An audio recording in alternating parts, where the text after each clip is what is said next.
At 7 o'clock, we got Stanford, who's 2-1. Traveling number 17, Clemson, who's 2-1. In an elimination game, baby. Gotta love them. Clemson favored by 21.5 points on ESPN. Ashton Daniels for the Cardinal has gone 59-96, went for 562 yards, 4 touchdowns, 3 interceptions. Also leads his team on the ground, 30 carries for 163 yards.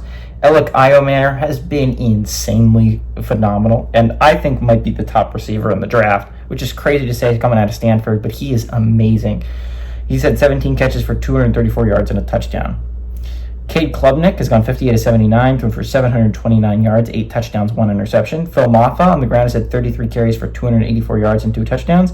And Antonio Williams had 12 catches for 159 yards and 3 touchdowns. Clemson is 1-0 against Stanford all time. They played in 1986, and Clemson won 27-21 in Jacksonville.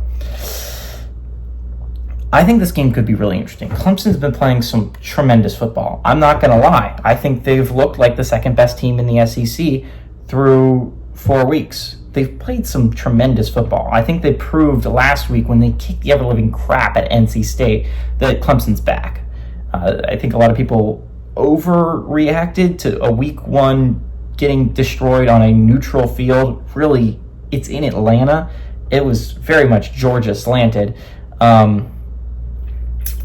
Losing to Georgia, and honestly, the final score is way different than I think the game looked. Like, the game through a half and even through 3 quarters was pretty dang close. Just the offense was unable to get anything going, which makes sense. Georgia had more continuity heading into the year on offense than really Clemson did. And Georgia defensively is a really, really strong unit. Clemson defensively was a good unit, but not quite as good as Georgia.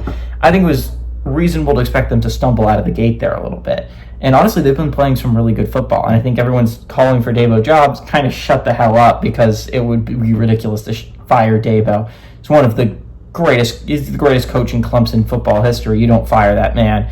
And he's actually has a really good team built together this year. Stanford, though, has been surprisingly competitive through 4 weeks. I expected Stanford to kind of come into the ACC and be at the bottom tier of the SEC.